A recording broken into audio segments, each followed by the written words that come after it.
Bonjour à tous et bienvenue sur le Rendez-vous Tech, l'émission qui explore et qui vous résume de manière compréhensible toute l'actualité tech, internet et gadgets. Bonjour à tous et bienvenue sur le Rendez-vous Tech, l'émission où on vous résume toute l'actu de la tech, tout ce que vous avez besoin de savoir, et là en à peu près 1 heure. C'est simple, c'est facile, et c'est, j'espère, un bon moment passé en notre compagnie. C'est ce à quoi on travaille en tout cas. On travaille à ça et on travaille à essayer de résumer de manière compréhensible les sujets, même les plus complexes, y compris cette fameuse directive sur le droit d'auteur qui vient d'être votée par le Parlement européen, qui est pour le coup assez complexe. Et je crois qu'on va passer un petit moment dessus pour essayer de clarifier les choses, les inquiétudes et peut-être les fausses idées aussi qu'on se fait sur ce texte qui vient d'être voté. On va en parler dans un instant. On va aussi parler d'autres choses, d'Apple, de Huawei, de Google, de plein de choses super intéressantes. Mais dans un premier temps, je vais quand même présenter les co-animateurs qui sont là avec moi. D'abord, moi, je m'appelle Patrick Béja. Je suis très heureux de vous recevoir une nouvelle fois pour cet épisode. Et j'ai la joie de recevoir enfin, après ce qui m'a semblé être une éternité, Jérôme Kainborg. Non, plus d'un mois. Plus d'un mois. Ouais. T'étais pas là il y a 2 épisodes. J'ai raté plein de... Enfin, je suis arrivé à esquiver pas mal de rendez-vous tech, mais là aujourd'hui, tu m'as pris au dépourvu, j'avais pas d'excuses. Écoute, puisque je vais avouer que j'étais un petit peu dépité que tu ne veuilles pas venir dans l'émission, mais tu nous as bien compensé ton absence avec des séries de photos d'une beauté qui m'ont régalé pendant ces 2 mois. C'était sublime. Entre tes photos et celles de Marion, je lui dirai d'ailleurs quand elle sera là la prochaine fois aussi, c'était vraiment sublime. Donc là, c'est la première fois depuis bien longtemps que je prenais des vacances aussi longues et on s'est bien éclaté en photo. Enfin, on a vu plein de belles choses et on a essayé d'en partager quelques-unes.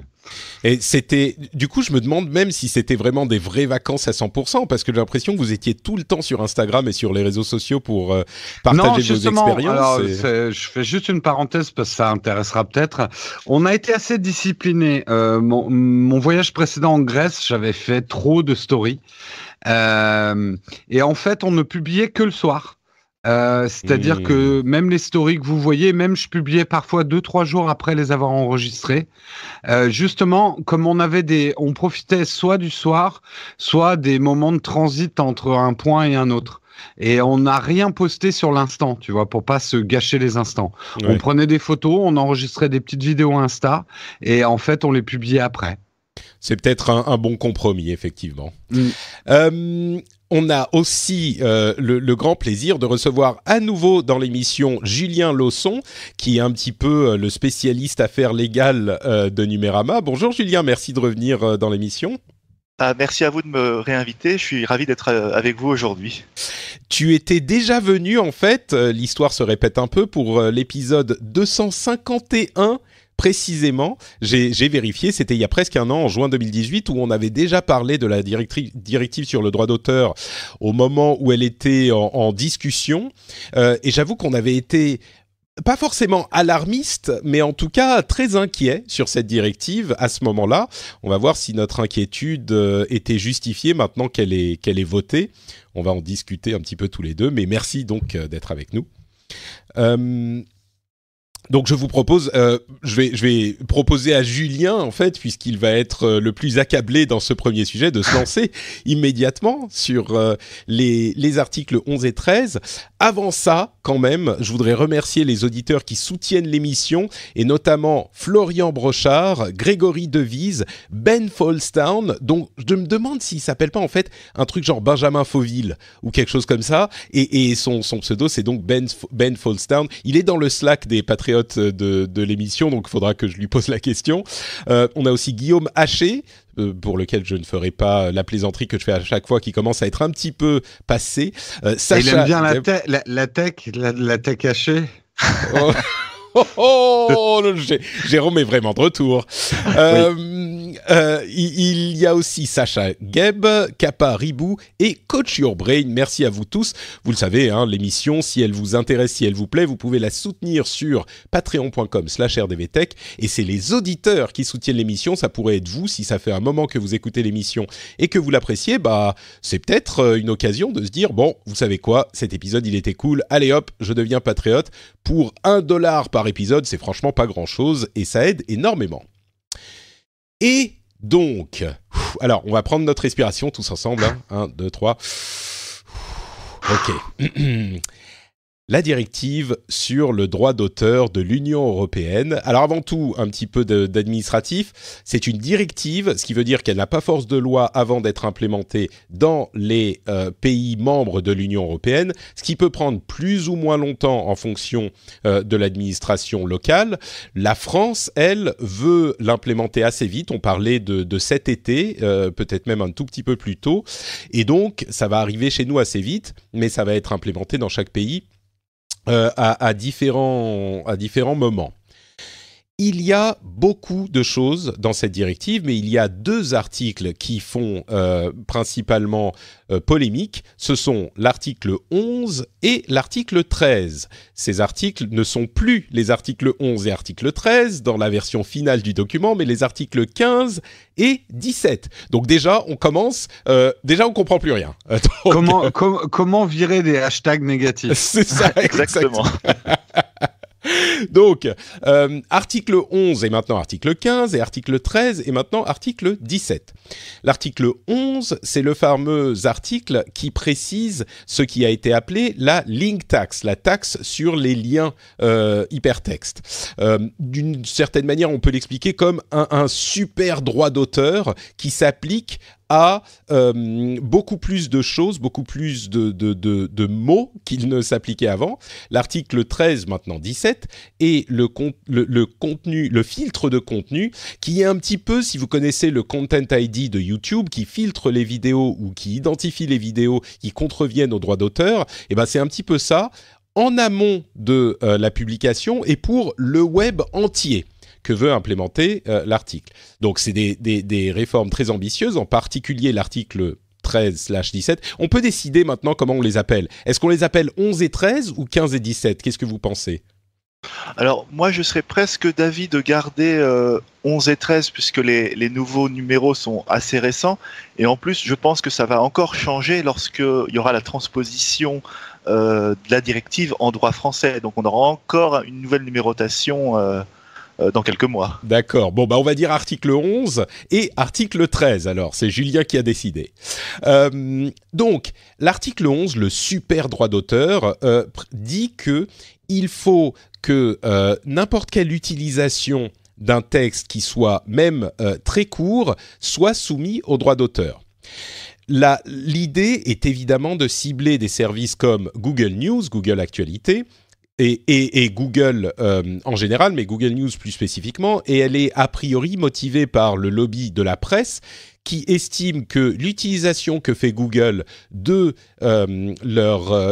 extraits d'articles est dommageable pour leur business.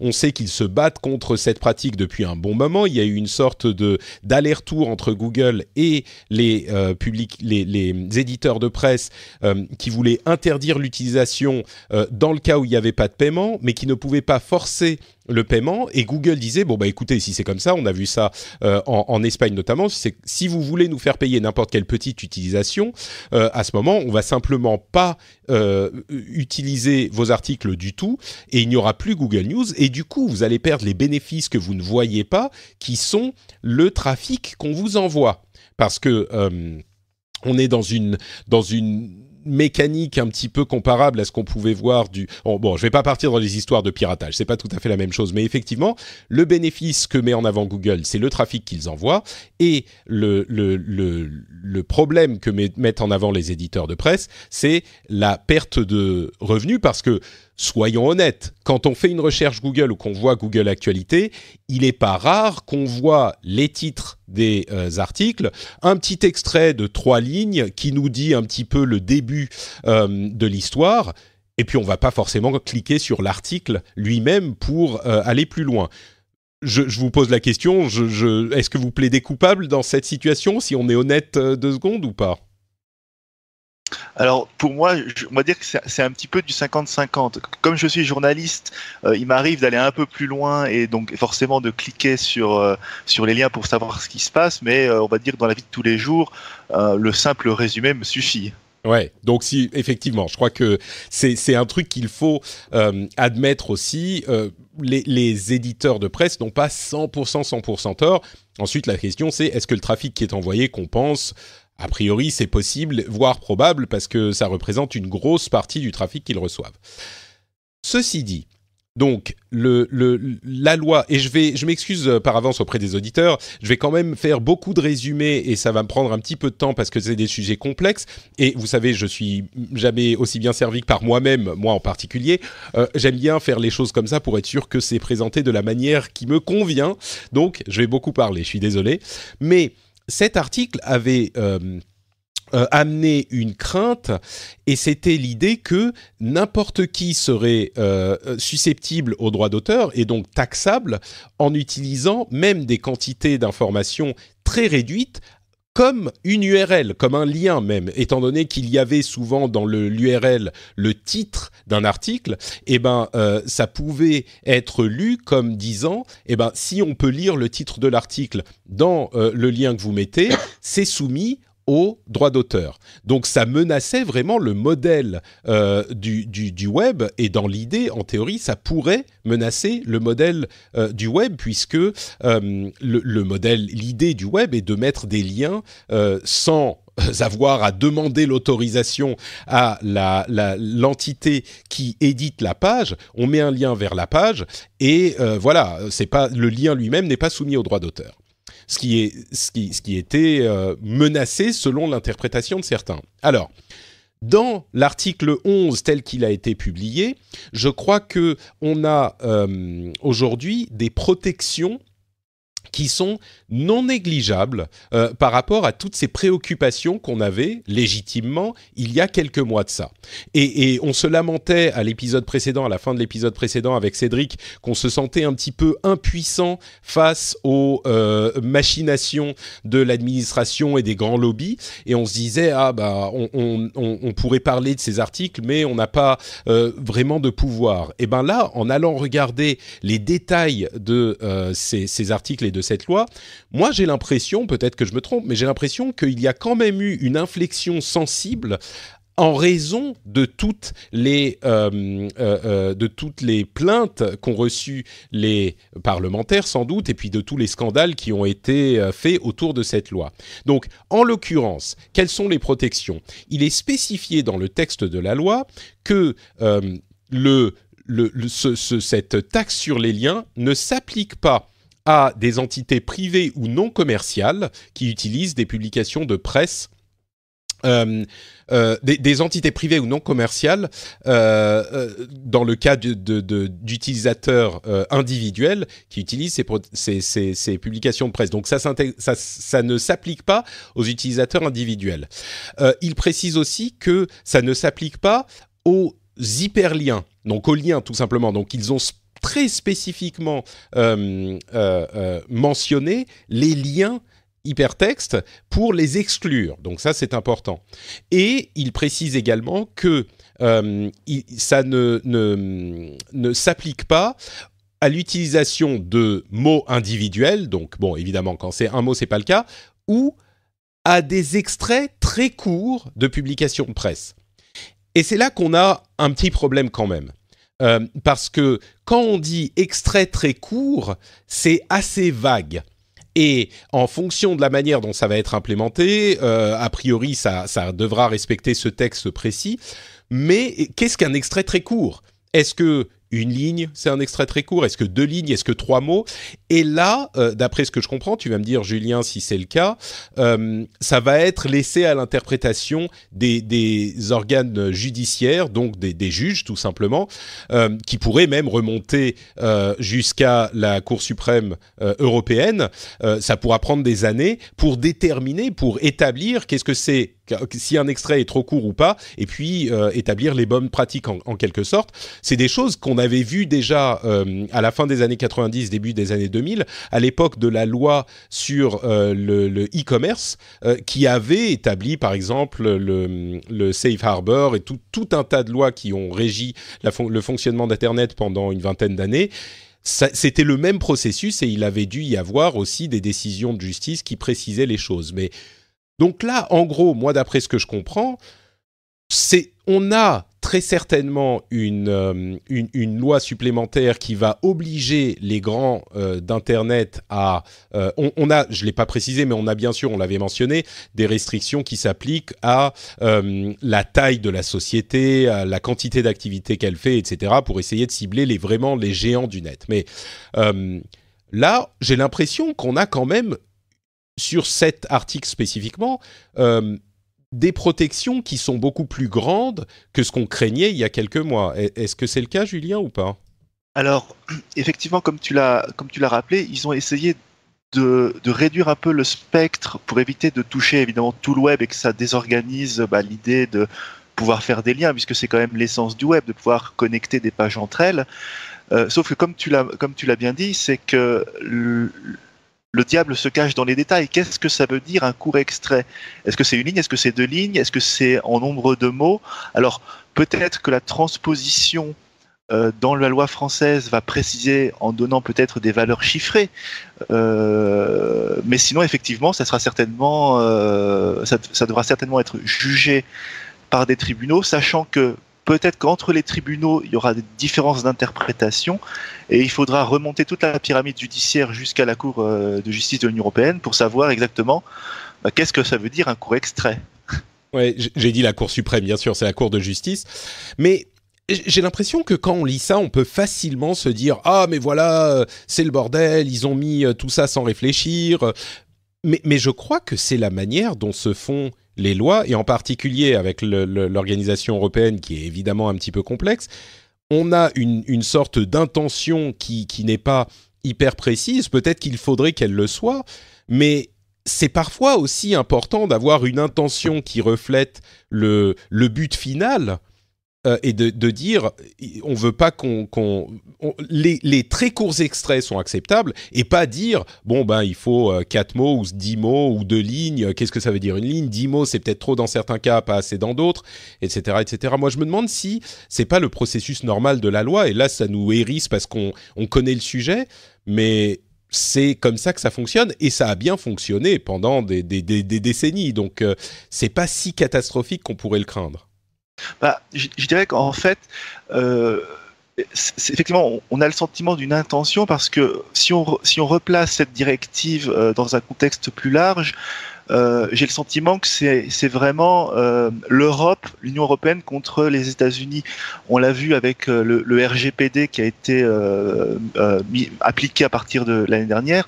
C'est vraiment deux visions et une tentative de rééquilibrage entre des plateformes qui, en 15 ou 20 ans, sont devenues vraiment des Golgoth et des écosystèmes qui sont bousculés, typiquement la presse qui cherche à adapter son modèle économique à une nouvelle économie qui lui échappe finalement. Ouais.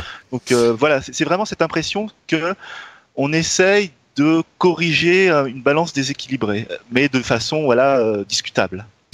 Justement, continuons, parce que toujours dans cette intention, il y a évidemment l'article 13. Je vais juste mentionner le fait que, comme tu le dis, on a cette division entre l'Europe et les États-Unis, et l'une des craintes de ces décisions, c'est de créer un Internet fragmenté entre l'Europe et les États-Unis, où les réglementations sont différentes, et avec la Chine en plus, où évidemment les réglementations sont différentes aussi. On a la crainte de voir apparaître un Internet fragmenté en trois, en gros, on va dire en trois sections, États-Unis, Europe et Chine. Je laisserai à chacun l'appréciation de cette prophétie. Moi, personnellement, je pense qu'elle risque de se réaliser, mais pas de manière aussi dramatique que certains pensent. Continuons avec l'article 13, justement, pour peut-être... Vas-y, Avant Jérôme. L'article 13, j'ai juste une petite question, c'est pour ma paroisse, mais des choses comme Flipboard, justement, Dans quelle mesure ça met en péril? Parce que tu vois là, du coup, je regarde avec un peu d'attention. Et Flipboard, c'est marrant. Il y a des articles où il y a vraiment que la première phrase qui apparaît et tu es obligé de cliquer et ça te mène vers le site qui a publié l'article. Mais tu en as d'autres où tu as quasiment les 2-3 premiers paragraphes qui apparaissent et que tu peux lire dans Flipboard même. Est-ce que Flipboard serait obligé de payer pour chaque truc? Alors, à mon avis, si on parle de 2 ou 3 paragraphes, on est bien au-delà du court extrait. Et ça me surprendrait, étant donné que Flipboard, si je ne me trompe pas, c'est une société privée commerciale, qu'elle puisse y échapper. Elle doit avoir une certaine ampleur, enfin une certaine taille économique, donc. Oui, et puis ils font leur business en mettant leur propre pub au milieu de liens, on va dire, vers d'autres articles. Mais c'est jamais eux qui écrivent les articles, hein. C'est un agrégateur en fait d'articles des autres, quoi. Dans ce cas-là, ça fonctionne comme Google News, qui est aussi un agrégateur, et je pense que Flipboard est dedans. En tout cas, s'ils mettent des extraits aussi étoffés, ils seront dedans. Ouais. Oui. D'accord. On est dans le cadre du texte, rappelons-le, c'est de très courts extraits. Ça veut dire very short extracts, de très courts extraits. Donc oui, clairement, si on a un paragraphe ou deux, je pense qu'on est en plein dedans. Parlons donc, et pour préciser, ça ne veut pas dire que c'est interdit. Ça veut dire qu'il faut négocier des contrats de licence, par exemple. Il faudrait que chaque publication qui existe dans Flipboard et une licence négociée avec Flipboard. Voilà. C'est la mort de Flipboard. Hein, c'est possiblement la mort de Flipboard. Il faut voir aussi, et ça sera le cas pour le Content ID, enfin le Content Filter aussi, il n'est pas impossible que des éditeurs se disent bon bah Flipboard, vous êtes encore petit, on va vous licencier le truc pour pas grand chose. Le jour où vous serez plus grand, on demandera un petit peu plus d'argent. Ça rend les choses un petit peu plus difficiles, mais ça veut pas forcément dire que c'est totalement impossible. Enfin bon, on va en parler encore dans un instant, mais pour ce qui est du Content Filter, donc si vous connaissez le Content ID sur YouTube, Jérôme le connaît bien, il pourra nous parler des défauts de ce système. L'article 13 établit que les grandes sociétés, encore une fois, il y a certains critères, mais les sociétés qui sont suffisamment grandes et qui font beaucoup d'activités doivent implémenter un système de filtrage a priori, donc au moment de l'upload du contenu sur leur plateforme, pour vérifier que le contenu en question ne contrevient pas aux droits d'auteur d'un ayant droit. Si c'est le cas, soit ils ont négocié un accord de licence avec l'ayant droit en question, et a priori il faut qu'ils négocient un accord de licence, et du coup ils peuvent le publier, soit ils n'ont pas négocié et du coup ils doivent le bloquer. Alors, là encore, on a certaines protections qui sont présentes dans le texte d'aujourd'hui qui n'étaient peut-être pas aussi mises en avant dans les textes précédents, ou même qui n'existaient pas parfois. Si il n'y a pas d'autorisation, il faut que les organismes en question, les sociétés, doivent essayer d'obtenir une autorisation. Ça veut dire s'il y a quelqu'un à qui parler, il faut essayer d'aller leur parler. Il faut respecter les standards de l'industrie pour s'assurer que les contenus soumis aux droits d'auteur ne soient pas disponibles sur leur plateforme.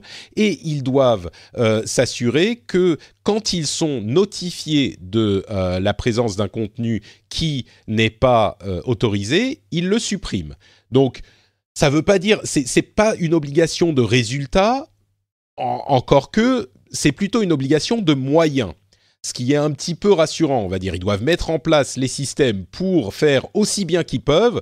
S'il y a un truc qui passe, ils doivent le supprimer, mais c'est pas que tout de suite on fait fermer Twitter s'il y a un truc qui passe sur la plateforme. D'un autre côté, il y a aussi une protection qui dit que ce filtre ne doit pas interdire ou ne doit pas supprimer les contenus qui ne sont pas soumis aux droits d'auteur. Et il précise spécifiquement des choses comme le droit de citation, le droit à la critique et le droit de review. Enfin, le droit de... Bon, c'est la critique, on va dire. Et il y a aussi le cas de la caricature, de la parodie et du pastiche. Donc, on a vraiment un texte qui, aujourd'hui, comme pour l'article 11, même si on a aussi des préoccupations, un texte qui précise, on a le droit de citation, on a le droit à la critique, on a le droit à la caricature, on a le droit à la parodie. Donc, ces contenus-là doivent être autorisés sur les plateformes et ne sont pas propriété des ayants droit dont il provient. Alors évidemment, il faut encadrer la chose. Ça veut dire que si jamais on a l'un des critères pour le droit de citation, par exemple, c'est que ça soit un court extrait de l'œuvre. Si l'œuvre est un film, vous prenez un court extrait de 2 secondes pour faire un mime, bon, là, il n'y a pas de souci, c'est bon. Vous pouvez l'utiliser. Si l'œuvre est une photo, si c'est la photo de quelqu'un qui l'a mis sur Internet et que vous la récupérez, on pense là encore, les mimes sont au cœur de cette réflexion, mais si on a un mime, par exemple, le Success Kid, vous savez, le gamin qui a le poing fermé et qui fait « Yes, j'ai gagné », bah ça, c'est qu'une photo, et c'est une photo d'un enfant qui existe, c'est une photo. Si vous l'utilisez pour faire un mime, a priori, bah vous utilisez l'œuvre entière, donc ça serait soumis à cette réglementation. Donc c'est pour cadrer un petit peu la chose. Mais il n'empêche, le droit de citation, critique, caricature, etc. sont nommément, entre guillemets, respectés dans la loi. Là encore, quand je regarde les textes, moi qui étais en mode panique, je lève les bras au ciel et je cours dans toutes les directions en me cognant contre les murs et en criant « Le monde est en train de s'arrêter », je vois ce texte et je me dis « Ah, ok, alors effectivement, ça va avoir des conséquences, mais… » ils ont inclus des protections quand même substantielles. Et je me retourne à nouveau vers Julien pour qu'il me confirme que j'ai raison de ne plus paniquer autant, peut-être, j'espère, mais qu'est-ce que tu en penses ? Alors, évidemment, comme tu l'as dit, il existe donc dans cet article 13 des exemptions pour certaines plateformes, comme par exemple Wikipédia, les encyclopédies à but non lucratif, les plateformes de développement logiciel comme GitHub. Ce qui était toutes des préoccupations qu'on mettait en avant dans les premières versions du texte. Tout le monde disait, mais attendez, qu'est-ce qui va se passer avec Wikipédia ? Qu'est-ce qui va se passer avec GitHub, etc. Voilà, la fondation Wikimedia qui est derrière, qui promeut les encyclopédies, s'inquiétait beaucoup de savoir si ils allaient être affectés, donc ne plus pouvoir mettre en ligne des images, etc.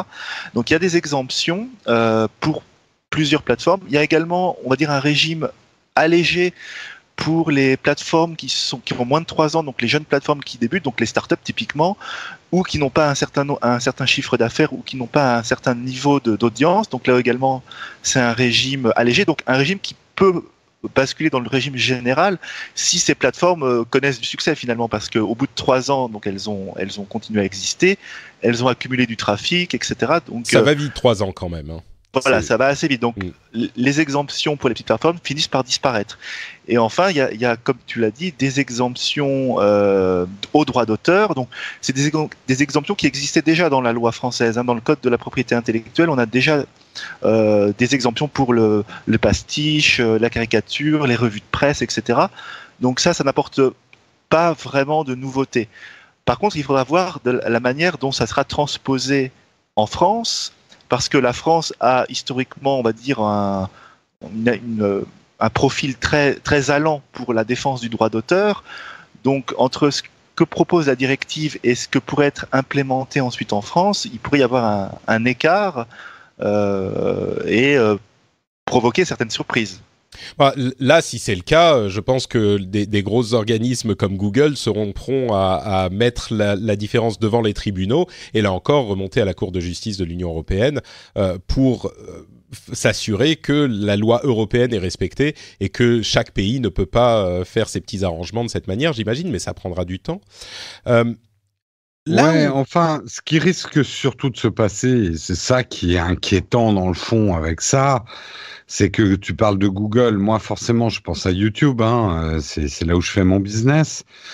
Ils vont pas prendre de risques. La notion de caricature, de parodie, de pastiche, tu peux pas apprendre ça à un ordinateur.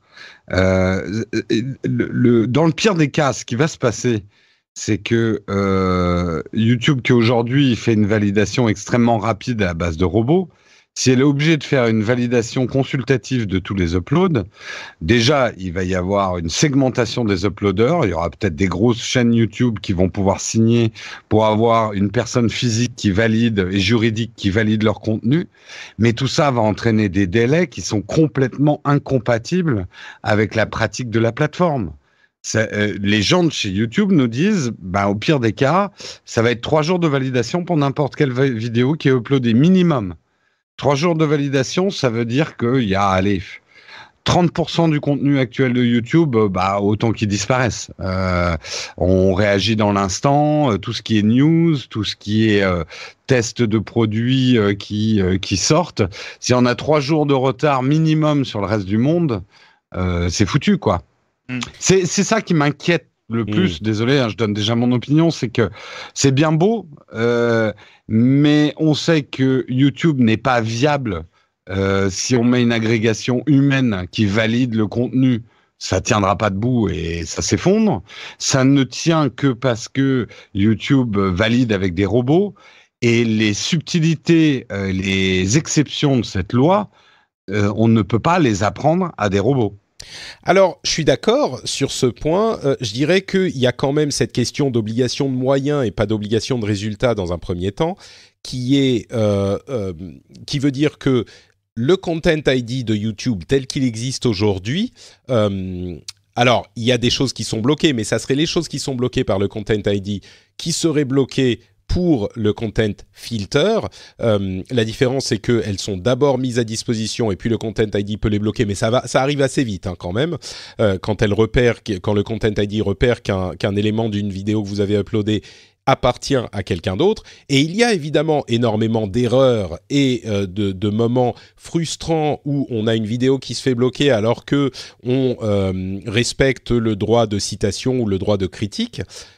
Mais YouTube existe aujourd'hui même avec le Content ID et c'est ce que demande cette loi.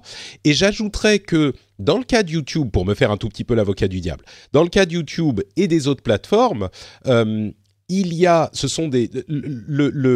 chose à laquelle on en revient systématiquement et sur laquelle tout le monde est d'accord, c'est que ça va coûter de l'argent. Ça va coûter de l'argent à implémenter, ça va être un petit peu compliqué et prendre du temps et de l'argent à ces grandes sociétés. Et moi, je me demande si c'est pas en fait leur forcer la main pour transférer une partie de leurs profits monumentaux vers les ayants droit, parce que Jérôme, toi, tu penses à ton contenu qui n'utilise pas de contenu d'ayant droit. Mais il faut avouer que sur Internet, la culture du partage qui est cool, la culture du partage, tout est libre et on peut tout partager, il y a quand même de nombreuses fois où on utilise du contenu qui appartient à quelqu'un d'autre. Alors, on peut rien faire, donc on le fait et on laisse courir et c'est comme ça que ça marche. Mais ne serait-ce que la photo de un tel ou un tel qui a été utilisé, qui s'est transformé en mime, machin... peut-être que c'est pas juste qu'on puisse l'utiliser sans que la personne qui a pris la photo à la base puisse bénéficier d'un tout petit peu de rétribution. On ne dit pas que ça doit complètement assécher les finances de YouTube, de Google ou de Twitter ou de Facebook. Mais si la personne qui a pris une photo qui est utilisée sur le web et qu'on peut la repérer automatiquement, il va recevoir quelques dizaines, quelques centaines d'euros pour son utilisation, peut-être que c'est juste cette méthode. Et qu'est-ce que ça va coûter ? Oui, effectivement, ça va coûter peut-être une complication des méthodes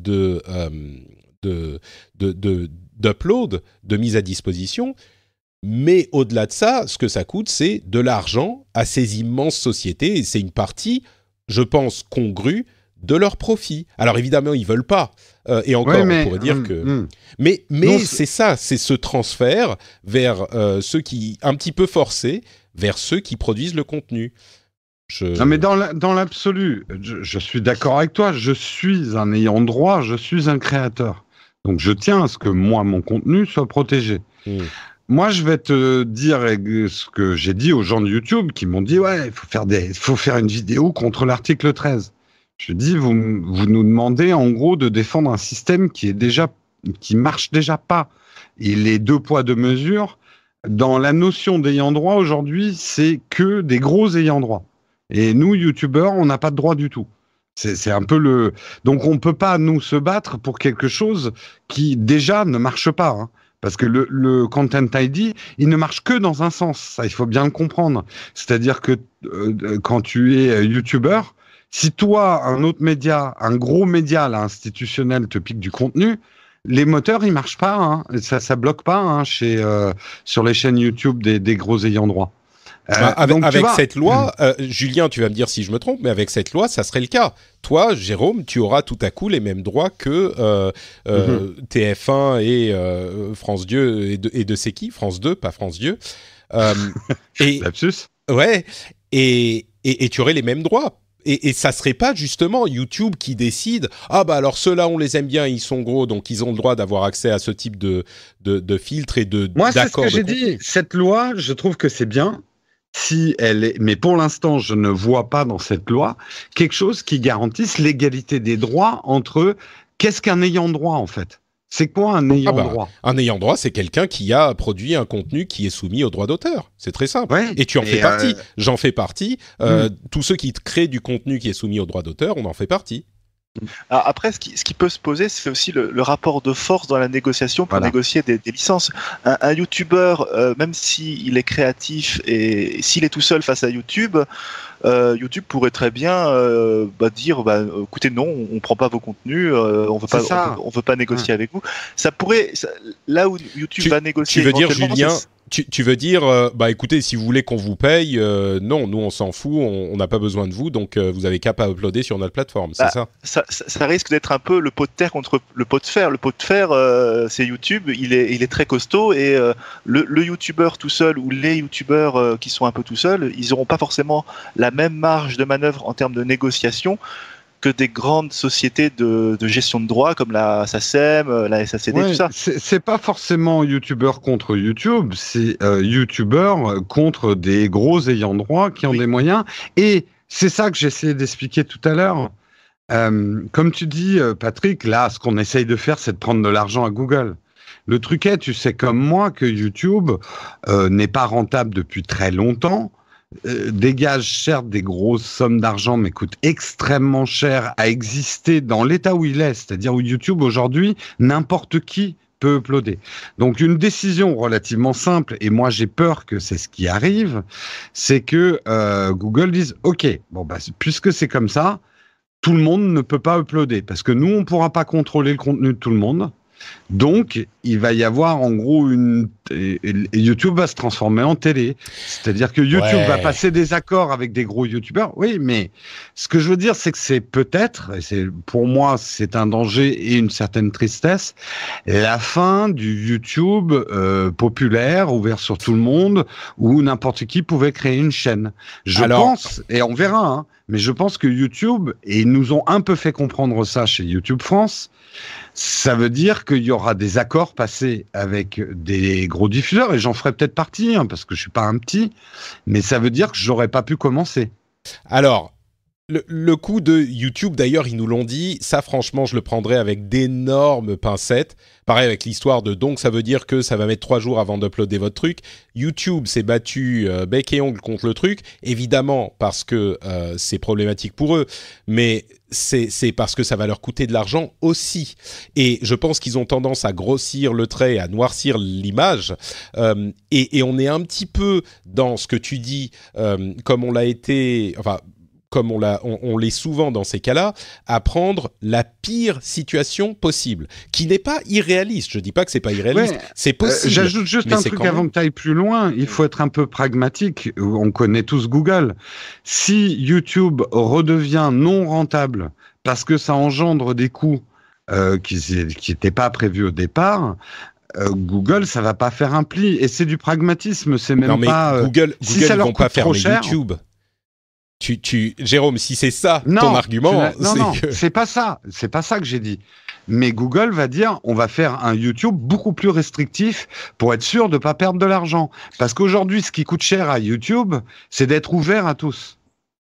Ce qui est sûr, c'est a priori si la responsabilité pénale retombe sur YouTube parce qu'il n'y a pas eu d'accord de licence, la responsabilité des actes de contrefaçon vont tomber sur YouTube et YouTube ne voudra pas, en tout cas Google ne voudra pas assumer les actes de contrefaçon, donc ils vont certainement filtrer très durement, striker plus vite et du coup en termes de là typiquement de liberté d'expression, ils voudront certainement mettre le curseur un peu plus loin, quitte à sacrifier un petit peu les exemptions du droit d'auteur et faire des recours ensuite pour chaque youtubeur, que on va dire laisser les choses avec une certaine souplesse.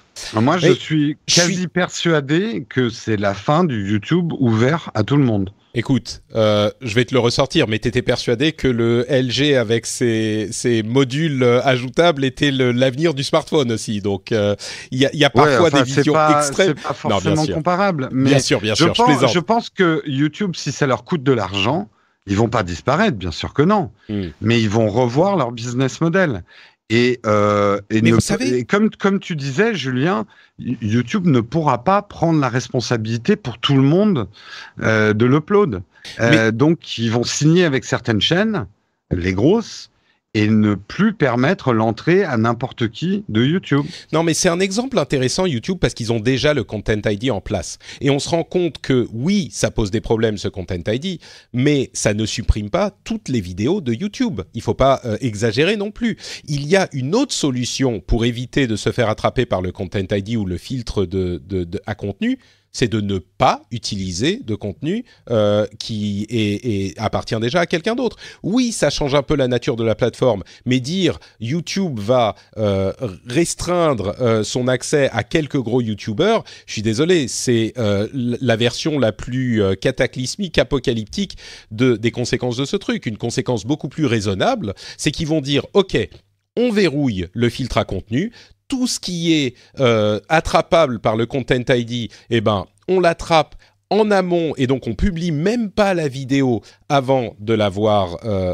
Si elle inclut un contenu qui allume les voyants, mais tout le reste du contenu continue à exister. Il y a une majorité quand même du contenu sur YouTube qui n'est pas bloqué par le Content ID. Donc, c'est cette vision, pour moi, la pire vision qu'on puisse avoir, c'est pas YouTube restreint l'accès, c'est que les créateurs de contenu, c'est un petit peu ce que je disais tout à l'heure avec on est dans une ère d'internet où tout est libre, on peut tout utiliser pour tout le monde parce que il y a pas vraiment de conséquences. Pour moi, la pire entre guillemets conséquence, c'est on réapprend à créer le contenu en n'utilisant pas le contenu qui est soumis aux droits d'auteur. Et oui, c'est moins marrant, et oui, c'est moins cool, mais c'est pas impossible. Non, t'es un petit peu naïf, Patrick. C'est que le problème du Content ID tel qu'il existe aujourd'hui, c'est, et surtout depuis 1 an et demi, la multiplication des faux positifs et surtout certains qui jouent avec le système pour se faire de l'argent. C'est-à-dire qu'aujourd'hui, le système de Content ID est facilement contournable. Certains qui n'ont pas forcément les droits arrivent à bloquer des vidéos et le nombre de faux positifs devient de plus en plus important. Des chaînes comme la mienne, où je n'utilise pas une seule image venant de l'extérieur. J'ai vraiment pour principe de tout tourner. J'utilise des musiques qui viennent de plateformes qui sont exprès. Je me prends des faux positifs dans la gueule. Ouais, pour l'instant, le Content ID que tu as l'air de dire, c'est déjà en place, ça marche. Non, il marche pas et il est pas juste. Oui, mais tu t'en prends combien, Jérôme ? Je dis pas que c'est juste. Je dis pas, au contraire, je suis complètement d'accord. Non, d'accord. Mais combien de tes vidéos sont strikées ? Non, alors déjà, striker, c'est encore autre chose. Pardon, pas striker, d'accord, mais non, il y a la démonétisation, il y a le strike, la démonétisation et le strike. Mais on va dire globalement, ça revient à la même chose. Si tu enlèves aux créateurs son revenu, c'est un peu comme si tu bloquais sa vidéo, quoi. Mais donc, quel pourcentage de tes vidéos sont touchées par les sanctions du Content ID ? Moi, c'est très peu. Mais ce que je veux dire, c'est que moi qui fais très attention à ça, ça m'arrive d'avoir des faux positifs. Tout à fait. Donc, imagine n'importe quelle chaîne qui fait même pas du parodique ou tout ça, mais qui va chantonner du Star Wars ou qui va même évoquer. Là, je te peut-être fait un truc. Tu vois, j'ai évoqué Star Wars. Si le moteur est mal réglé, bim, il va t'enlever le contenu. Je pense encore que tu vois les choses très très en noir. Moi, je crois que ce qu'on va voir peut-être arriver, c'est beaucoup de chaînes comme la tienne où les gens font attention à faire du contenu. Et c'est pas forcément une bonne chose. Moi, je regarde énormément de vidéos sur YouTube où il y a des gens qui commentent des jeux vidéo ou des films ou des trucs comme ça qui utilisent du contenu. Mais je suis pas sûr que ça soit fini. C'est qu'il faut passer un accord avec l'ayant droit. Et Patrick, dire... quand t'es un YouTuber tout seul. Non, toi, c'est YouTube. Ouais. C'est ça dont il faut se souvenir. YouTube doit passer des accords avec les ayants droit. Mais tu crois que YouTube va... qu'est-ce que YouTube va préférer ? Démonétiser ton contenu ou te bloquer, ou développer des ressources pour aller négocier les droits pour toi ? Non, moi je crois qu'ils vont justement améliorer le système de Content ID. Non, mais c'est pas pour toi qu'ils vont négocier les droits. C'est qu'ils négocient avec, par exemple, je sais pas, Avengers Infinity War, Avengers Endgame sort dans quelques mois. Si on est déjà sous ce système, Google va voir Disney, il leur dit bon, alors pour vos contenus, il y a les trailers. Pour les trailers, on fait quoi ? Ces images-là. On les autorise ou alors vous voulez qu'on vous paye tel pourcentage par utilisation ? Sachez que si on doit vous payer, bah ça risque d'être compliqué parce que on n'aura pas autant les mains libres pour le faire utiliser et vous aurez moins de promotion. Qu'est-ce que vous voulez ? Disney leur dit bon, allez, pour les trailers ça va, pour ces images-là qui sont pas dans les trailers, faut nous payer tant et voilà. Et après, toi, le système est automatisé. C'est pas toi qui vas devoir les négocier avec Disney. Donc là, il y a et il faut qu'on avance. On a fait le tour et je comprends tout à fait tes préoccupations et je pense qu'elles sont complètement légitimes. Mais je pense que comme quand on avait parlé de du droit à l'oubli. Et moi, le premier, j'avais dit mais droit à l'oubli, rendez-vous compte, ça efface des morceaux d'internet. Si on peut plus retrouver sur Google, ça veut dire qu'on peut faire de la censure. Ça veut dire que les gens qui aiment pas ce qu'il y a sur eux, sur tel endroit, peuvent faire effacer ça de leur histoire. Et on s'est rendu compte qu'en réalité, ça fait quoi, 2-3 ans que le droit à l'oubli existe. Il n'y a jamais eu un scandale où quelqu'un a voulu faire supprimer un truc, je sais pas, un homme politique ou un truc comme ça. Pourquoi ? Parce que dans le système, il est précisé, si c'est un truc d'utilité publique, on ne peut pas l'effacer. Et Google s'est démerdé et il a lu la loi, il a lu l'intention de la loi et il a mis en place un système qui leur a coûté cher, mais qui au final n'a pas réalisé les craintes que même moi j'avais, mais moi j'en ai parlé dans l'émission, avec une vue, je crois, un petit peu catastrophiste, où je me disais mais ça y est, c'est la fin de l'archive du net telle qu'on la connaît. Non, ça n'a pas eu cette conséquence-là. Il y a des préoccupations qu'on peut avoir, et peut-être que là, légalement, Julien sera d'accord aussi. Il y a des questions comme par exemple, si moi, individuel, je mets une photo sur Twitter, j'ai pas d'entité commerciale, j'ai pas de gain monétaire au fait de mettre une photo sur Twitter, mais Twitter, eux, ils font de l'argent avec l'affichage de pub sur le flux des gens. Est-ce que ça veut dire que c'est une utilisation commerciale ou pas ? Le passage de plateforme à personne ou de personne à plateforme est un casse-tête juridique. Et ça, je suis sûr que ça va donner des casse-têtes à de nombreux juges. Mais... Ce qu'on peut dire en tout cas, c'est qu'il y aura certainement beaucoup de précisions qui seront apportées déjà dans la transposition de la loi. Après, il faudra également voir comment réagit Google, parce que l'une des grandes inconnues, c'est la réaction de Google. Ouais. Quand il y a eu en Espagne les projets de rémunération à travers le portail Google News pour la presse, là, ils avaient fermé Google News. On va voir est-ce que Google va s'adapter ? Est-ce que Google va muscler un petit peu son rapport avec les ayants droit, avec les youtubeurs ? On va dire qu'il y a beaucoup d'inconnus encore sur ce dossier. Sur la vision, moi j'ai vraiment l'impression que ça va beaucoup moins mal se passer que les gens ne le craignent. Je crois qu'on est dans un cas où genre c'est moins pire. C'est moins pire que ce qu'on pensait. Mais Julien, du coup, je vais demander par rapport à ce que disait Jérôme et qui exprime des préoccupations qui, je crois, sont communes et encore une fois légitimes de la part de nombreux créateurs et notamment sur YouTube. Est-ce que tu as une vision plutôt comparable à celle de Jérôme ou un petit peu plus optimiste comme moi ou entre les deux ? Je ne sais pas. Qu'est-ce que tu penses de ce que disait Jérôme ? Je dirais que je trouve que l'intention de cette loi est est bonne parce que la précédente directive est datée de 2001 à une époque où YouTube n'existait pas, Facebook n'existait pas. Il n'y avait pas ce rapport de force déséquilibré entre les grandes plateformes américaines et puis le reste du monde. Maintenant, entre les intentions et on va dire la mise en pratique, la mise en chantier et on va dire la mise en production d'un texte de loi, il y a toujours il peut y avoir un décalage. Donc moi je voudrais dire que je suis dans l'incertitude. J'attends la fin de l'année parce qu'il va y avoir des transpositions, donc d'abord en mai, puis après pendant l'été des articles. Donc on va dire que je suis dans l'expectative. J'attends de voir. Je suis pas alarmé, mais je suis pas non plus tout à fait confiant et rassuré parce que Google a des intérêts économiques à préserver sur des plateformes où il a du mal à gagner de l'argent. Donc et puis l'Europe pour Google, c'est pas, je veux dire, c'est pas l'alpha et l'oméga. Il a d'autres marchés dans le monde. Non, mais c'est pas un marché négligeable. Là où on dit l'Espagne, effectivement, ils pouvaient s'en passer. C'est pour ça que cet exemple me paraît pas forcément comparable à la situation dans laquelle on est aujourd'hui. L'Espagne, en fait, Google, oui, si on dit vous perdez les revenus de l'Espagne sur Google News. Ok, c'est pas grave, on tire un coup de semonce et on enlève Google News en Espagne. Sur l'ensemble de l'Union européenne, c'est quand même un énorme marché pour Google, peut-être le plus gros. Et on parle de Google, il y a tous les autres aussi. C'est difficile de se dire fuck all of you et puis on ferme sauf tout. Si c'est un marché où tu gagnes pas d'argent. Si ça te coûte plus que ce que tu gagnes, quelle que soit la taille du marché. Là encore, je suis pas certain qu'ils gagnent pas d'argent en Europe, Google, tu vois. Mais je te donne le mot de la fin, Jérôme. On va conclure sur ce sujet et je te donne le mot de la fin parce que je t'ai beaucoup contredit, donc je compense. J'ai le mot de la fin là. Oui. Enfin, tu dis ce que tu veux, Juste, non, mais moi, de toute façon, je fais pas l'avocat du diable, je fais l'avocat tout court. En fait, le gros problème, moi, ce qui m'inquiète. Je suis d'accord avec Julien. Il y a des très bonnes choses dans cette loi et c'est bien une mise à jour.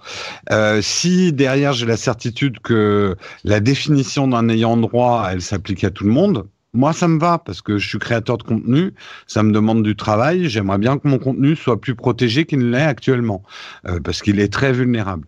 Ce qui m'inquiète beaucoup et ce que je ne vois pas dans les textes de loi, c'est que j'ai quand même l'impression que tout ça a été décidé avec des lobbying, que ça soit le lobbying de YouTube. Je sais très bien que YouTube nous a baladé aussi, versus un autre lobbying d'ayant droit institutionnel gros qui ont effectivement du mal, enfin qui voient leur contenu pillé, donc qui veulent le défendre. J'ai pas l'impression qu'il y ait une représentation quelconque dans ces décisions de tout ce qu'il y a au milieu, c'est-à-dire nous. Et de ce qu'est Internet aujourd'hui. Je parle vraiment des petits créateurs, je parle même pas de moi. Je parle des gens qui ont 100 abonnés à leur chaîne, mais ça les fait kiffer, quoi. Est-ce que ça va disparaître dans la tourmente parce que maintenant, fini de jouer, on est dans la cour des ayants droit, tout va se négocier avec des contrats, etc. Je dis que c'est le risque. Le risque, c'est que finalement, moi, je m'en sorte, les gros s'en sortent, mais que un certain Internet, mais peut-être que c'est ça le sens de l'histoire, un certain Internet de quelqu'un qui décide spontanément de faire sa chaîne YouTube avec des maladresses et tout, ne puisse plus exister parce que Google et YouTube ne voudra plus prendre de responsabilité sans avoir signé des accords avec certaines entités, quoi. Voilà. Bon, j'ai déjà dit ce que je pensais de cette vision, donc je te laisse, comme j'avais dit, le dernier mot. J'ajoute, j'espère que ça vous aura été utile, toute cette conversation. Comme vous l'aurez compris, il y a encore beaucoup d'expectatives. On n'est pas sûr de ce qui va se passer, évidemment. Je crois que on est tous d'accord quand même pour dire que le texte est moins inquiétant que ce qu'on avait vu à l'origine il y a quelques mois, il y a un an. Rapide tour de table. Là, on a des garde-fous qui ont été mis en place, je crois. Oui, non. Julien ? Alors voilà, il y a des garde-fous. Est-ce qu'ils sont suffisants et est-ce que, on va dire, les éléments dans la loi devront être précisés ? Oui, là il faudra certainement le faire. Typiquement là, les courts extraits dont on parlait au début de l'émission, il faudra certainement préciser ça. Ouais. Oui, et surtout comment ils vont faire, parce que c'est bien beau de dire les caricatures, les parodies et les pastiches sont couverts, mais actuellement on sait pas faire quoi ça. Ouais. Euh, Bon, ce que je note, en tout cas, c'est qu'il y a eu plusieurs sujets, plusieurs annonces qui visent à encadrer l'activité des GAFA et des grands de la tech. On a vu Google qui a établi un comité extérieur de conseil sur l'intelligence artificielle qui va se réunir 4 fois par an pour déterminer la manière dont l'intelligence artificielle doit gérer les choses. Tout simplement, on pense à la reconnaissance faciale que de nombreux acteurs de l'intelligence artificielle ont demandé à être régulés. On a vu Mark Zuckerberg qui a publié un article, un long article dans le Washington Post qui dit il faut que nos industries soient régulées. Il parle des États-Unis, mais ça s'applique en général, comme le fait de réguler le contenu qui peut être néfaste, l'élection, les intégrités des élections, la vie privée, la portabilité des données. Alors évidemment, quand Zuckerberg, et c'est pas le premier, appelle à une régulation, c'est un petit peu pour se mettre en avant de la marche de l'histoire et essayer de contrôler un petit peu son cours, mais c'est quand même assez significatif de voir que ils sont, eux, en train de demander des lois. On voit que Twitter va ajouter des mentions sur les tweets pour expliquer pourquoi un tweet est toujours visible, même s'il contrevient aux règles. C'est hyper intéressant. Il y a Facebook qui va faire un petit ajout à tous ces articles, toutes les updates que vous allez voir dans votre flux pour voir pourquoi vous voyez ce contenu. Vous allez voir, est-ce que c'est... Alors, c'est parce que vous êtes ami avec un tel, vous avez liké des posts de cette page, vous habitez dans telle zone, et vous comprendrez enfin pourquoi l'algorithme vous a sélectionné ce contenu pour les voir. Enfin, il y a dans l'ensemble un mouvement qui, à mon sens, est notable, où les grands de la tech sont en train de se dire « Bon, tout ça, c'est le bordel. Vous nous dites en permanence, il faut faire ci, il faut faire ça, il faut faire le contraire, il faut faire le troisième. Nous, on s'y retrouve pas. Il y a des problèmes et il faut qu'on ait des lois solides pour savoir où on va. » Et alors là, je fais une sorte de grand écart avec ce dont on vient de parler. Moi, j'ai l'impression que c'est un petit peu, dans ce contexte aussi, c'est pas parfait, mais au moins ça pose les jalons. Et évidemment, ça fait forcément des mécontents, mais c'est peut-être mieux que de dire, Google, vous faites ce que vous voulez, Content ID, c'est pour qui veut, et vous donnez la priorité aux gens qui vous payent, donc les gens qui payent pour de la pub. Twitter, vous faites ce que vous voulez ici. Facebook, c'est comme vous le sentez. Bon, je sais pas. Moi, j'étais le premier à craindre la fin de l'innocence de l'Internet, mais je me demande si elle n'est pas nécessaire, finalement. Pour les appels des grandes plateformes du web, il faut quand même noter qu'elles le font dans un contexte où il y a eu plusieurs scandales et plusieurs affaires.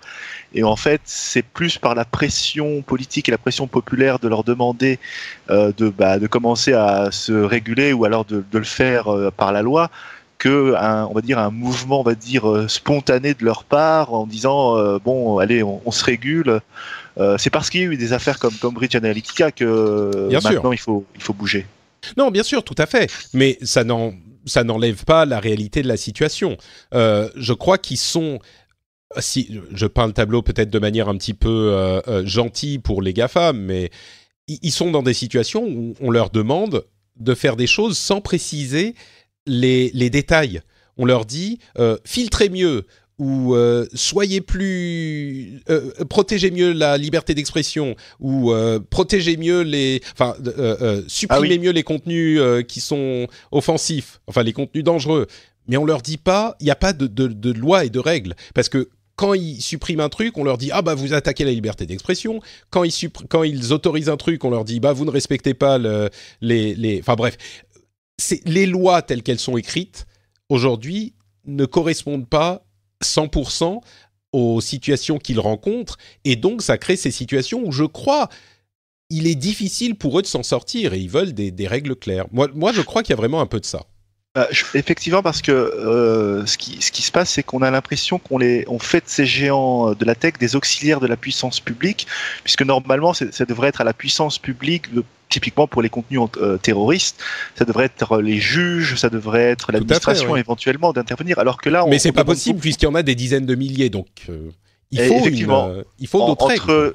Entre on va dire les principes législatifs et la réalité de YouTube, enfin Google doit gérer des centaines de cas, des milliers de cas, des dizaines de milliers de cas, il y a toujours un écart. Je pense qu'il y a aussi un problème là pour ces grands GAFA. C'est au niveau bourse, c'est que les actionnaires sont extrêmement inquiets parce que dans cette période d'incertitude où effectivement, suite à des scandales, l'opinion publique aussi ouvre les yeux. Moi, je pense que la courte histoire d'Internet retiendra cette période comme le grand déniaisement, au sens français, pas au sens québécois. Où on commence, et le grand public, même nos parents commencent à s'apercevoir, ou les gens qui n'y connaissent rien commencent à s'apercevoir qu'il y a un problème, ça inquiète beaucoup les actionnaires parce que comment Google va faire de l'argent dans les 10 à 20 ans à venir? Comment Facebook va faire de l'argent dans les 10 à 20 ans? Tant que les lois sont pas décidées, tant que les règles ne sont pas redéfinies, on peut pas vraiment se lancer dans du business. Donc ça devient assez urgent pour Facebook, pour Google, qu'il y ait des règles du jeu pour qu'ils puissent retrouver en fait des sources de business. C'est fini, on va dire la décade ils s'en sont foutus plein les fouilles avec ce faux Internet gratuit. Maintenant, il faut trouver les business de demain, quoi. Et on voit effectivement que les deux qui sont le plus en avance sur ces questions, c'est Google et Facebook, qui sont en fait des régies publicitaires et qui n'ont pas d'autre business que le fait de vendre de la pub. Donc, écoutez, merci pour ces deux discussions sur deux sujets compliqués. Maintenant, on va pouvoir se laver un petit peu la tête avec une série de news et rumeurs bien sympathiques. J'ai quand même, avant ça, je vais prendre une toute petite minute pour vous rappeler que cette émission et tout le travail qu'elle nécessite en amont et en... c'est quoi le contraire de amont Aval. En aval, voilà, en aval. Merci, Patrick parle bien la France. Donc, tout ça, c'est financé par vous, les auditeurs. On parlait de régie pub à l'instant. Ici, il n'y en a pas. C'est vous qui choisissez de soutenir l'émission si elle vous apporte quelque chose, si elle vous distrait, si elle vous informe. Et si vous l'écoutez depuis un moment, je dis pas qu'il faut commencer à penser à soutenir l'émission à la première écoute, mais si vous écoutez depuis quelques mois, peut-être quelques années, l'émission existe depuis plus de 10 ans maintenant, peut-être dites-vous, ouais, ok, allez, $1 par épisode, c'est quand même pas grand-chose, peut-être 2 si vous voulez avoir accès au Slack de l'émission, qui est un endroit magnifique où tout le monde est ami et où tout le monde est sympathique, mais même à partir de $1, vous avez droit au podcast privé des Patriotes, où je mets du contenu audio régulièrement, donc voilà, vous pouvez décider de participer à ce Patreon sur patreon.com/rdvtech, et c'est grâce à vous que l'émission existe. Et nous, moi, en fait, j'ai pas tous ces problèmes qui se posent à tous les organes de presse du monde, parce que vous êtes là et parce que vous répondez présent.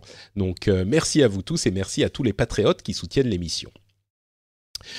Bon, j'ai dit on allait s'amuser un petit peu, mais sujet sérieux. Chris Capossela, le chef du marketing de Microsoft, a pris une décision grave mais importante et surtout qui était très bienvenue.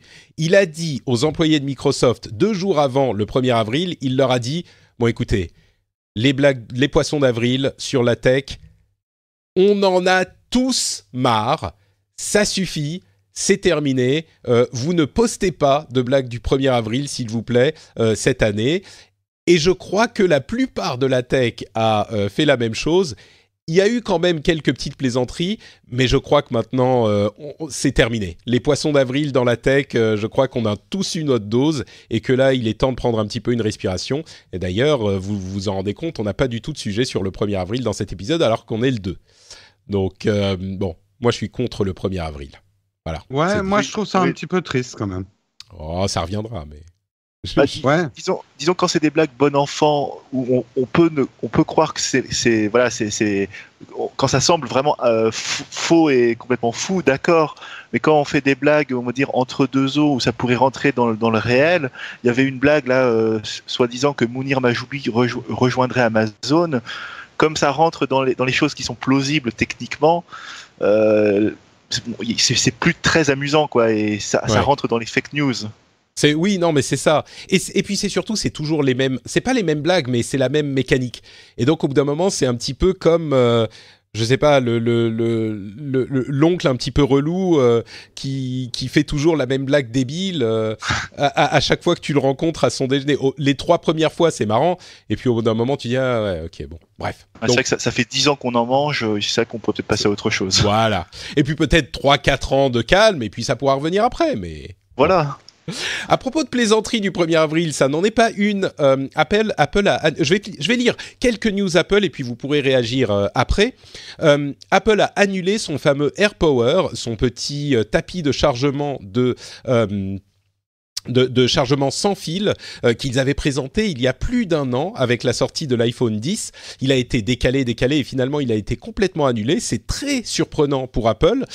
On a plusieurs explications possibles. Soit c'était parce que techniquement c'était compliqué, parce qu'il y avait, comment on dit coil en français, les bobines, je crois. Donc dans un système de chargement sans fil, il y a généralement une bobine et il faut mettre l'objet à charger, le téléphone, pile au bon endroit, à quelques millimètres près. Ce que voulait faire Apple, c'était en mettre plein, genre jusqu'à 20 ou 30 dans l'appareil, de manière à ce qu'on puisse mettre le téléphone ou l'autre appareil n'importe où et ça chargerait quand même. Et ben il se trouve que physiquement, il semblerait que ça soit compliqué, que ça chauffe trop et qu'il y ait un effet de résonance entre les bobines et du coup, ça ne fonctionne pas. Et d'autres personnes disent, en fait, ils ont réussi à le faire fonctionner, mais ça émettait tellement d'ondes que les organismes de régulation ne pouvaient pas l'accepter parce que ça pouvait poser des problèmes à des appareils de médicaux type pacemaker, ce genre de choses. Donc bon, finalement, ils ont dû arrêter. Et ils s'excusent encore une fois, une 3e fois, pour leur keyboard papillon, leur clavier papillon des MacBook Pro. Johanna Stern a, dans le Wall Street Journal, un article formidable où elle a écrit tout l'article et elle a mis des petits interrupteurs sur la page pour afficher les erreurs que lui provoque son clavier. Genre, on a les E qui sont doublés ou on n'a pas les L. Et donc, on peut lire l'article en fonction de ce qu'on a coché ou décoché pour lire l'article comme le clavier du Mac le tape. Et encore une fois, c'est la 3e version de ce clavier. Et ben, Apple doit encore s'excuser parce que, entre guillemets, un petit nombre d'utilisateurs a des problèmes avec le clavier. Alors, qu'est-ce que ça veut dire un petit nombre quand ils en vendent des dizaines ou des centaines de milliers? Est-ce que c'est des milliers? Est-ce que c'est 1%? Est-ce que c'est 0,01%? On ne sait pas, c'est un petit nombre. Mais le fait est que le clavier pose encore des problèmes. Apple, là, du coup, peut-être un petit peu plus positif, l'électrocardiogramme avec l'Apple Watch 4 est disponible en Europe et en France notamment, dans certains pays d'Europe. Et j'ai pu, moi, faire mon test d'électrocardiogramme avec mon Apple Watch. Ça marche très bien. Mon rythme est sinusoïdal, donc tout va bien. Merci d'avoir demandé. Visiblement, tout le bacon que j'ai mangé n'a pas posé trop de problèmes. Non, c'est pas exactement ça que ça repère. Et enfin, les iPhone 2019 auraient une capacité de batterie augmentée et donc ils seraient un petit peu plus épais possiblement et ils auraient la charge bidirectionnelle comme c'est le cas avec les derniers téléphones de Samsung pour charger par exemple vos AirPods 2 sur votre téléphone Apple. Voilà pour les news Apple. Des commentaires sur ça, lâchez-vous. Alors moi, je suis toujours un peu surpris par les soucis de production d'Apple pour leur matériel parce qu'ils ont tellement une réputation d'excellence en termes de finition et en termes de qualité de produit que lorsqu'ils ont des problèmes de clavier papillon ou de bobine dans leur AirPower, je suis toujours étonné pour une marque comme Apple.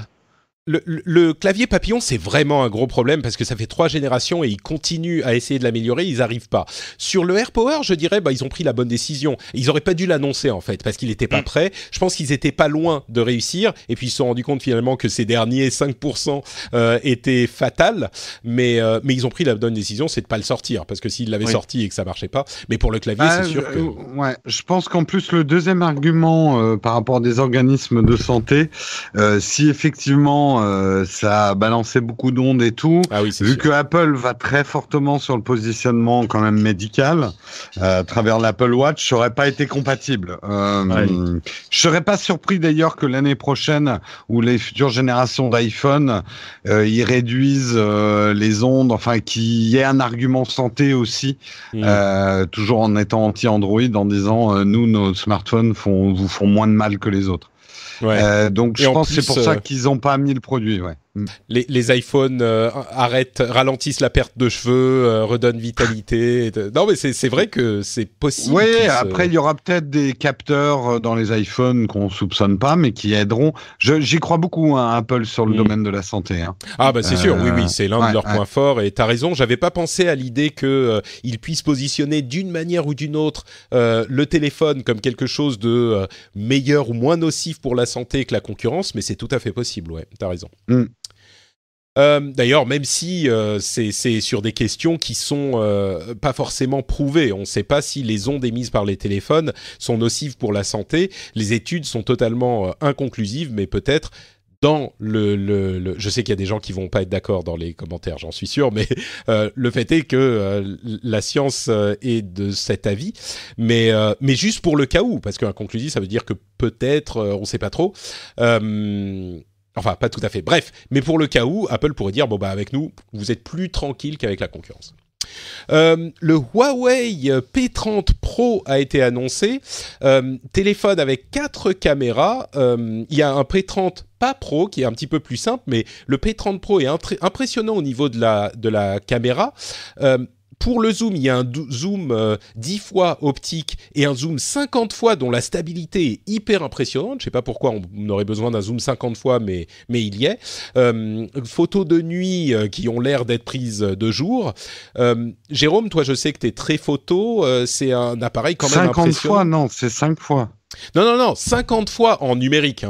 Oui, non, ça c'est débile. Non, mais il est pas mauvais. Et en plus, il est hyper stable, il stabilise. Non, mais pas mauvais, je veux dire, tu vas pas prendre des photos. Mais 50 fois, si tu veux espionner ton voisin à l'autre bout de la ville, c'est... Et tu peux...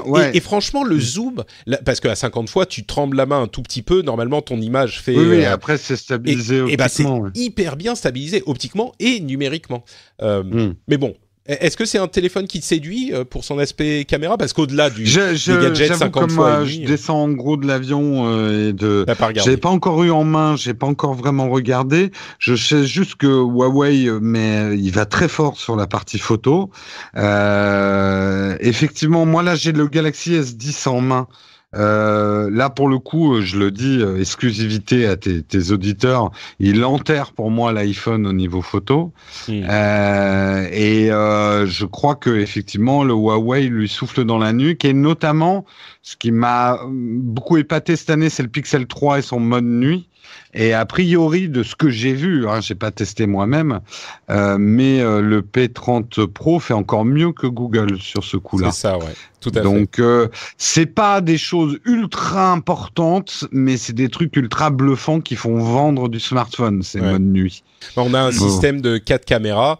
Là, tous les appareils photo de tous les téléphones, en gros, sont bons. Et là, on est dans des détails, mais ces détails peuvent compter, ouais. Tout à fait, et c'est vrai que, en tout cas, avec le Galaxy S10 et je pense avec le P30 de Huawei, les 3 caméras, parce qu'en fait la 4e, elle sert un peu à autre chose, mais on va dire les 3 longueurs focales, c'est rigolo et c'est plutôt utile. Je pense qu'on est arrivé à une phase de maturité photo où les gens peuvent bien s'éclater avec 3 longueurs focales, et ça évite de devoir acheter des lentilles qu'on ajoute à son smartphone pour changer ses longueurs focales, et c'est plutôt fun et bien implémenté. Les prochains iPhones devraient aussi avoir 3 appareils photo à l'arrière. Ouais. Donc, Quoi d'autre? Ah oui, puisqu'on parle de Huawei, en gros, je résume et Julien pourra me corriger, l'Union européenne et l'Angleterre l'Union européenne a demandé des études sur la cybersécurité de la 5G en général, sans nommer Huawei spécifiquement, mais veut prendre des décisions sur la 5G et sur quels équipements ils peuvent utiliser ou pas d'ici la fin 2019, mais ils veulent faire une étude de sécurité avant ça, ce qui est peut-être une bonne chose, et notamment une évaluation des risques avant d'ici la fin juillet, avec le reste du processus qui se terminera d'ici fin 2019. Et l'Angleterre a fait une étude poussée des équipements Huawei spécifiquement et a trouvé des problèmes de sécurité significatifs qui sont répétés depuis l'année dernière, qui n'ont pas été corrigés par Huawei, donc ça c'est préoccupant, mais ce sont des problèmes qui sont dus, pour résumer, plus à de l'incompétence technique qu'à des problèmes d'espionnage étatique. Donc ils n'ont pas trouvé de problème d'outils qui auraient pu être mis en place par le gouvernement chinois. Par contre, ils ont trouvé des failles de sécurité basiques que Huawei n'a pas corrigées en plus depuis le début de l'étude l'année dernière, qui fait que ils disent c'est des trucs qui peuvent être gérés, comme on le disait à l'épisode où on parlait avec Cédric et Elsa il y a quelques temps. Les équipementiers savent gérer ces problèmes et tous les équipements ont des petits problèmes à gérer. Chez Huawei, c'est clairement pas la meilleure note à ce niveau de tous les équipementiers sur ces domaines.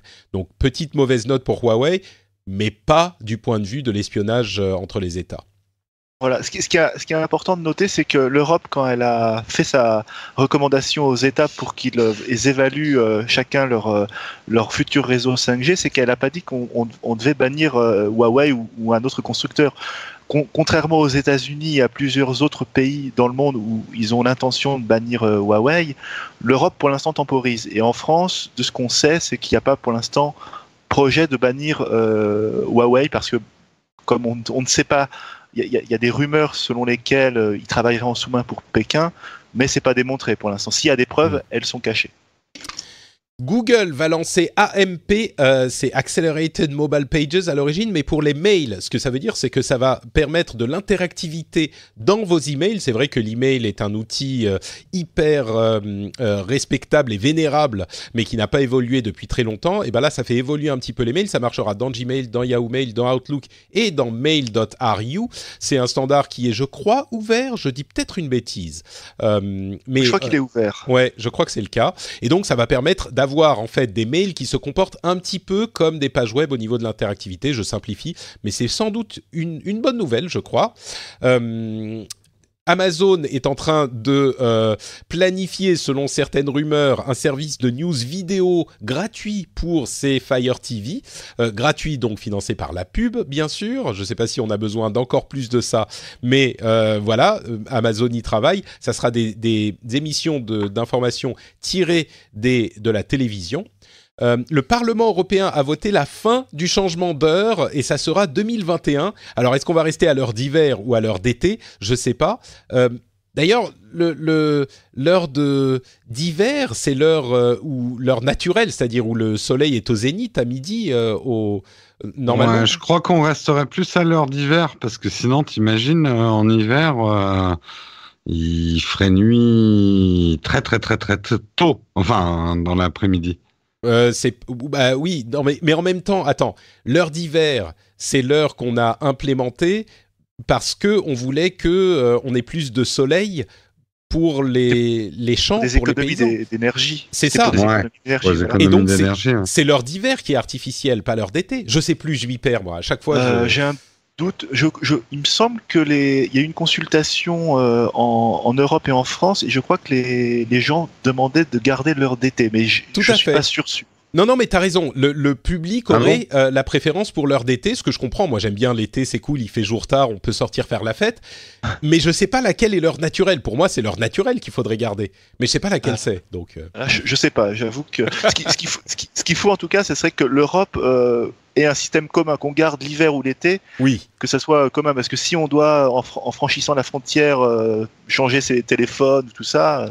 T'as tout à fait raison. J'avais pas pensé à ça, mais espérons que tous les pays en Europe aient le même horaire. Oui, Voilà, c'est obligatoire. On avance comme un seul homme. Bah non, il y aura forcément des décalages horaires. Non, bien sûr, mais sur le même merde, c'est pas le même méridien, c'est le même le même fuseau. On est à la même heure. Ouais. On peut pas avoir la France à une heure et la Belgique à une autre. Ça oui, voilà, c'est ça. Pardon. Oui. Bon, j'espère que... ouais, je sais pas, je suis pas sûr. Bah, techniquement, rien ne l'empêche, en fait. Mais oui, ça compliquerait les choses. Il est possible que la redevance télé soit supprimée pour tout un tas de raisons, mais... Rassurez-vous, ça ne veut pas dire qu'il y aurait plus de financement pour la télévision publique. Le financement passerait juste par un autre biais. Le financement est sans doute la taxe elle-même. Je ne pense pas que la taxe va disparaître, mais elle serait peut-être incluse avec un autre type de taxe et élargie à l'ensemble de la population. Je crois que moi, je suis pas contre cette idée de l'élargir à l'ensemble de la population. Même si moi, je regarde pas la télé, je préfère ça à l'idée de seuls les gens qui ont la télé la payent et il faut savoir qui a la télé. Parce qu'aujourd'hui, c'est devenu tellement compliqué avec les box et les machins. De toute façon, c'était un petit peu complexe quoi qu'il arrive. Et puis bon, moi, j'habite plus en France, donc... Voilà. Ah ouais, non, mais t'es bien gentil, toi. J'étais là, il va où, lui? Non, mais je suis dans les deux pays, donc oui. Le truc, c'est que si on supprime la redevance tout court, ça veut dire qu'il n'y a plus de télé publique. Et cette perspective me plaît pas non plus. Même si je la regarde pas, même si je trouve que c'est pas super, je crois que c'est bien qu'on ait l'alternative d'une télévision qui a une autre source de financement que la publicité. Donc. Après, le fait de l'étendre à tout le monde. Sachant que le taux d'équipement des foyers en termes de télé est quand même déjà très élevé, hein, on est à 95-96%, donc même si on comble le gap manquant, ça va pas sauver, à mon avis, ça va apporter au doigt mouillé quelques dizaines de millions d'euros peut-être, mais ça va probablement pas sauver... on veut sauver la télé, mais l'idée n'est pas de sauver la télé. Non, mais c'est juste que pour moi, l'idée, c'est que c'est compliqué de toute façon. Tout le monde a la télé à peu de choses près, et gérer le système nous coûte en fait plus cher qu'autre chose. Voilà, on fait tout le monde paye. Et moi, je suis pas d'accord. J'ai pas envie de payer pour un système que j'utilise pas. C'est pas juste.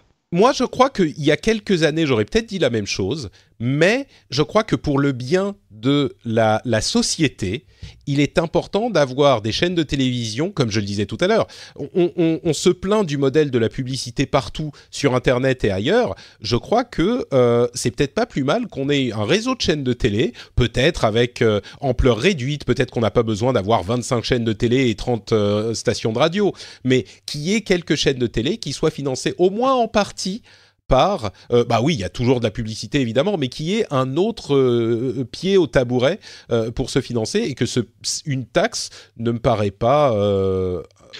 sachant qu'en plus de ça, la taxe, elle finance pas que la télévision publique, elle finance aussi les archives nationales de l'audiovisuel, elle finance la radio, certaines chaînes de radio en France et à l'étranger, donc ça participe du rayonnement culturel français. Et après, pour l'argument, en fait, je le comprends, mais pour l'argument de la télé, je m'en sers pas.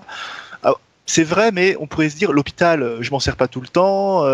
L'école, j'ai failli le dire, mais ouais, on peut prendre aussi ces exemples-là. C'est l'école publique. Je m'en suis servi quand j'étais jeune, et puis maintenant je participe. Je m'en sers plus maintenant, mais je participe au financement.